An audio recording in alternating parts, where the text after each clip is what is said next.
السلام علیکم students, welcome to my channel. آج ہم EDU 411 کے موسٹ امپورٹنٹ اور موسٹ ریپیٹیڈ MCQs جو ہیں فائنل ٹرم کے حوالے سے وہ اسٹارٹ کرنے لگے ہیں۔ مجھے پوری امید ہے کہ یہ ویڈیو آپ کے لیے بہت زیادہ یوزفل رہے گی۔ تو چلیے اسٹارٹ کرتے ہیں۔ سبق کی تیاری سے مراد ذہنی ترتیب و تنظیم کی وہ تحریری صورت ہے جس کی روشنی میں تدریسی عمل جو ہے وہ تشکیل پاتا ہے۔ قدری جانچ ایک غیر رسمی آزمائش ہے۔ جماعت سوم کا طالب علم ہاتھ سے لکھی ہوئی تحریر کو پڑھ اور سمجھ سکتا ہے۔ جماعت چہارم کے مضمونی طریقہ امتحان میں جانچ کا کافی حد تک دار و مدار معلم کی پسند اور ناپسند پر ہوتا ہے۔ جماعت چہارم کے طالب علم کو اخبارات اور رسائل میں دلچسپی لینی چاہیے۔ پیمائش مقداری جانچ ہے۔ جماعت ہشتم کے طالب علم مشاہیر تاریخ اسلام سے واقفیت رکھتے ہیں۔ جماعت ششم کا طالب علم اپنی قومی تشخص پر فخر کرتا ہے۔ ششم سے ہشتم جماعت ہفتم کے طلبہ کو لغت بینی کا شوق ہوتا ہے۔ تعلیمی جائزہ طالب علم کی کارکردگی اور صلاحیتوں کا جائزہ لیتا ہے۔ ہربرٹ اسپانسرز کے بتائے گئے اقدامات میں سے آخری جو اقدام ہے وہ اطلاق ہے۔ مضمونی طریقہ امتحان میں مضمون کے کسی ایک عنوان سے بحث کی جاتی ہے۔ جماعت چہارم کے طالب علم کتب خانے سے اپنی پسندیدہ کتاب کا انتخاب کر سکتے ہیں۔ جماعت ششم سے ہشتم کے طلبہ افسانوی اور غیر افسانوی نثر میں تمیز کر سکتے ہیں۔ تدریسی عمل میں طلبہ کی شرکت کو یقینی بنانا ضروری ہے۔ جماعت چہارم کا طالب علم قدرتی وسائل کے بہتر استعمال کا شعور رکھتا ہے۔ ایک کتاب کے ایک سے زائد نسخے کتب خانے میں موجود ہونے چاہیے۔ مضمون نویسی کا سب سے بڑا مقصد یہ ہے کہ تحریری اظہار پر قدرت حاصل ہو جائے۔ خط میں سب سے پہلے مکتوب نگار کا پتہ ہوتا ہے۔ ہفتہ وار جائزے سے طلبہ بنا وقت مستعد رہتے ہیں۔ جائزے میں ایک ماہ میں پڑھے گئے اسباق کا جائزہ لیا جاتا ہے۔ ماہانہ تحریری اور تقریری نوعیت کے جائزے میں تمام بنیادی لسانی مہارتوں کا احاطہ مقصود ہوتا ہے۔ کہانی کا دوسرا جزو پھیلاؤ ہے۔ آزمائش میں معروضی اور مضمونی سوالات کو متوازن جگہ ملتی ہے۔ انشائی پڑھائی کے کھیلوں سے مراد وہ سرگرمیاں ہیں جن کے ذریعے بچوں کو زبان کی مختلف جہات سے آشنا کیا جاتا ہے۔ بچوں کے لیے زبانی کام زیادہ دلچسپ ہوتا ہے۔ معراج العاشقین جو ہے وہ خواجہ بندہ نواز گیسو دراز کی تصنیف ہے۔ زندہ زبان ہی ثقافت کو زندہ رکھ پاتی ہے۔ الفاظ کی تشکیل سے آگاہ کرنے والا جو علم ہے اسے صرف کہتے ہیں۔ ریاضیاتی زبان کی اساس اعداد ہیں۔ حافظ شیرانی کے خیال میں اردو اور پنجابی زبان میں مماثلت پائی جاتی ہے۔ خطابیہ طریقہ تدریس میں معلم کو مرکزی حیثیت حاصل ہوتی ہے۔ مشق کے معنی بار بار کرنا کے ہیں۔ سید احمد خان نے دہلی کی عمارتوں پر جو کتاب لکھی اس کا نام سر سید احمد خان نے دہلی کی عمارتوں پر جو کتاب لکھی اس کا نام جو ہے وہ آثار الصنادید ہے۔ رجب علی بیگ سرور کی فسانہ عجائب لکھنوی تہذیب کا آئینہ دار ہے۔ اردو زبان میں شائع ہونے والا پہلا اخبار جام جہاں نما تھا۔ زبان ایک ایسا وسیلہ ہے جس کے ذریعے ایک جاندار اپنی ذہنی کیفیت دوسرے جاندار تک پہنچاتا ہے۔ مظاہراتی طریقہ انتہائی عملی نوعیت کا تدریسی طریقہ ہے۔ دکن میں اردو مثنوی کی تصنیف ہے۔ تدریس زبان کا پہلا اصول دلچسپی ہے۔ آرائش محفل حیدر بخش حیدری کی تصنیف ہے۔ ابتدائی سطح پر استاد جدید وسائل کے استعمال سے بہت سی مشقیں کرواتا ہے۔ فورٹ ولیم کالج 1800 میں قائم کیا گیا۔ سبق کی تیاری کی گئی ہو تو معلم کے اعتماد میں اضافہ ہوتا ہے۔ جانچ یا پرکھ کا وہ نظام جس میں متعلم کی ذہنی اور جسمانی تربیت کی پرکھ بھی ہوتی ہے وہ قدری جانچ کہلاتا ہے۔ تعلیمی جائزے سے انتظامی تبدیلیوں کا تعین ہوتا ہے۔ جس طریقہ جانچ میں متعلم کو قلت کے حوالے سے پرکھا جاتا ہے تشخیصی جانچ کہلاتا ہے۔ تشکیلی جانچ ایک مسلسل عمل کہلاتا ہے۔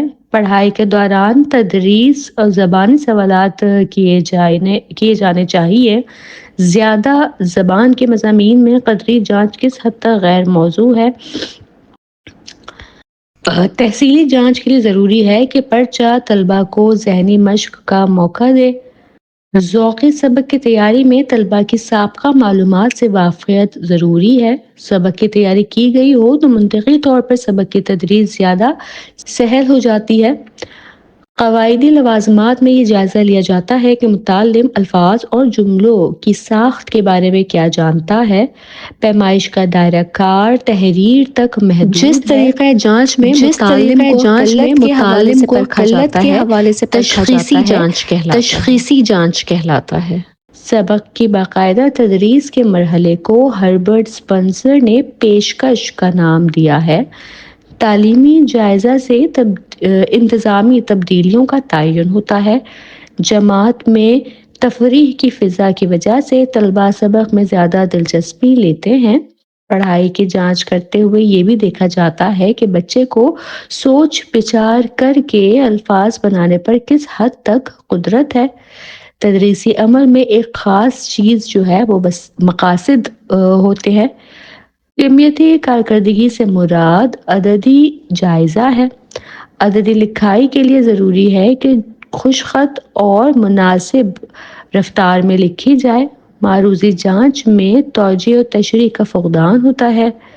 تعلیمی جائزہ سے انتظامی تبدیلیوں کا تعین ہو جاتا ہے۔ زبان کے مضامین سوچ سے تیز کا تقاضا کرتے ہیں۔ موضوعی طریقہ امتحان میں مضمون کے کسی ایک عنوان سے بحث کی جاتی ہے۔ کمیتی اور کیفیتی دونوں حوالوں سے معلم کی کارکردگی جانچنے کا عمل جو ہے وہ تعلیمی جائزہ کہلاتا ہے۔ سبق کی تیاری کی گئی ہو تو منطقی طور پہ سبق کی تدریس زیادہ سہل ہو جاتی ہے۔ مضمونی طریقہ امتحان میں جانچ کا کافی حد تک دار و مدار معلم کی پسند اور ناپسند پر ہوتا ہے۔ پیمائش مقداری جانچ ہے۔ مجموعی تعلیمی جانچ کے معیاری پرچے میں تمام عددات کا متوازن تناسب تحصیل کی ضمانت ہو سکتا ہے۔ لسانی جائزے کا پہلا اور اہم پہلو مطالعہ ہے۔ زبانی جانچ میں تلفظ اور ادائیگی کا معیار دیکھا جاتا ہے۔ دوران تدریس زیادہ سوالات کیے جانے چاہیے۔ معروضی طریقہ امتحان میں جانچ کا دار و مدار منتظم کے غیر جانبداری پر ہوتا ہے۔ سابقہ تدریس سے متعلق جانچ تعلیمی جائزے کے بغیر ممکن نہیں ہوتی۔ آداب کی دو اقسام ہیں۔ ہربرٹ سپنسر کے بتائے گئے اقدامات میں سے آخری جو ہے وہ اطلاق ہے۔ تعلیمی جانچ کو بنیادی طور پر دو حصوں میں تقسیم کیا جاتا ہے۔ کثیر الانتخابی سوالات میں متعلمین 3 یا 4 جوابات میں سے درست جواب کا انتخاب کرتے ہیں۔ ادبی تعلیمی جائزہ کیفیتی جانچ ہے۔ سبق کی تیاری پہلے سے مکمل ہو تو طلبہ کو سیکھنے کے زیادہ مواقع ملتے ہیں۔ زبان کے مضامین میں قدری جانچ کسی حد تک غیر موزوں ہے۔ وہ پیمائشی طریقہ جس میں طلبہ کے لکھنے کی صلاحیتوں کو پرکھا جاتا ہے لکھائی کی جانچ کہلاتا ہے۔ معروضی جانچ کی وہ صورت جس میں پرچہ حل کروا کر متعلمین کی مختلف صلاحیتیں پرکھی جائیں تحصیلی جانچ کہلاتی ہے۔ معروضی جانچ میں اصل موضوع سے گریز کی گنجائش نہیں ہوتی۔ افرادی جانچ ایک مستقل آزمائشی عمل ہے۔ لسانی جائزے کا پہلا اور اہم پہلو جو ہے وہ مطالعہ ہے۔ صحیح یا غلط والے جو سوالات ہیں ان میں مدعا میں اختلاف کی نشاندہی کروائی جاتی ہے۔ سہ ماہی جائزہ ایک جدید جائزہ جاتی نظام ہے۔ ماہانہ جائزہ میں تحریری اور تقریری جائزہ جو ہے وہ لیا جاتا ہے۔ زیادہ شور اور موسم کی شدت سے بچوں کی آزمائش متاثر ہو سکتی ہے۔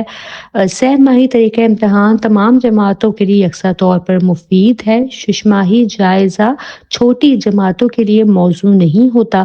پرچے کی تیاری میں منصوبہ بندی کے 3 اہم پہلو ہوتے ہیں۔ طلباء کی خود اعتمادی کا اندازہ انٹرویو سے لگایا جا سکتا ہے۔ 45 سے 59% نمبروں پر جو ہے وہ سیکنڈ ڈویژن بنتی ہے۔ 5ویں، 8ویں، 9ویں اور 10ویں کے بورڈ امتحانات جو ہے وہ بیرونی کی صورت ہوتے ہیں، امتحانات بیرونی کی صورت ہوتے ہیں۔ معیاری ٹیسٹوں میں مضمونی سوالات کی معیاری بندی نہایت حساس ہو جاتی ہے۔ امتحانی عمل کی وہ بنیادی کنجی جس کے ذریعے تعلیم کی قابلیت کا اندازہ کیا جاتا ہے وہ مباحثہ ہے۔ مشقوں سے حاصل ہونے والا علم زیادہ پختہ ہوتا ہے۔ پرچہ بناتے وقت نصاب کے مقاصد کا دھیان رکھنا چاہیے۔ مشق کے لفظی معنی کسی کام کو بار بار کرنا کے ہیں۔ سہ ماہی طریقہ امتحان تمام جماعتوں کے لیے یکساں طور پر مفید نہیں ہوتا۔ انٹرویو بولنے کی مہارت جانچنے کا عمدہ ذریعہ ہے۔ معیاری جائزے سے طلباء کی درجہ بندی میں مدد ملتی ہے۔ مضمونی آزمائش میں مکمل نصاب کا مکمل احاطہ نہیں ہو پاتا۔ اگر طالب علم کے نمبر جماعت کے 84% طلباء سے زیادہ ہوں تو اس کا پرسنٹائل رینک جو ہے وہ 84 ہوگا۔ جمع آوری کا طریقہ بیان کردہ اصولوں کے تحت ہوتا ہے۔ امتحانی مرکز میں افراد کی آمد و رفت بچوں کی آزمائش کو متاثر کر سکتی ہے۔ مضمونی سوالات میں معیار بندی نہایت حساس ہو جاتی ہے۔ دوران سفر جائزہ کو مختصر اور زبانی ہونا چاہیے۔ 33 سے 44% نمبروں پر تھرڈ ڈویژن بنتی ہے۔ مشقوں سے بچوں میں اضافی مطالعے کا شوق پیدا ہوتا ہے۔ روزانہ جائزہ سے مراد روزمرہ کی جانے والی جانچ ہے۔ روزمرہ صورتحال میں مناسب رہنمائی کی فراہمی ضروری ہے۔ سوالات کے جوابات کی تشکیل نصابی اسباق کے مطابق ہونی چاہیے۔ ایوارڈ لسٹ بعد میں طلباء کی درجہ بندی کی بنیاد بنتی ہے۔ جماعت چہارم کا طالب علم چیزوں کی جزیات بیان کرنے پر قدرت رکھتا ہے۔ چہارم جماعت کے طلباء تقریبات میں ارتکاز حاصل کر لیتے ہیں اور بیزار نہیں ہوتے۔ تدریس کے دوران انفرادی تربیت کے ساتھ ساتھ اجتماعی اعتبار سے بھی تعلیم کے اصول بتانا ضروری ہے۔ جماعت چہارم کے طالب علم اپنے خواہشات کا واضح اور مؤثر اظہار کر سکتے ہیں۔ جماعت چہارم کے طالب علم پسندیدہ اشعار کو حفظ کر سکتے ہیں۔ جماعت پنجم کے طالب علم مؤثر طور پر تحت اللفظ اشعار پڑھ سکتے ہیں۔ جماعت چہارم کے طلباء معیاری اردو لب و لہجہ اپنا سکتے ہیں۔ اگر سبق کی تیاری پہلے سے مکمل ہو تو طلباء کو سیکھنے کے زیادہ مواقع ملتے ہیں۔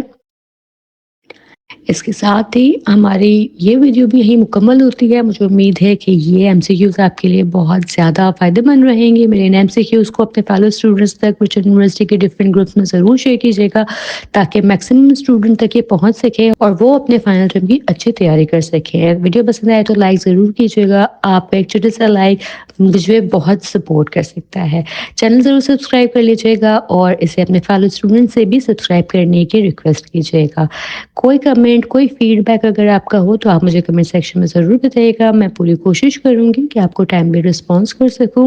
میں اپنی نیکسٹ ویڈیو کے ساتھ انشاءاللہ تعالی بہت جلد حاضر ہوں گی۔ تب تک آپ سب اپنا بہت خیال رکھیے گا۔ اللہ حافظ۔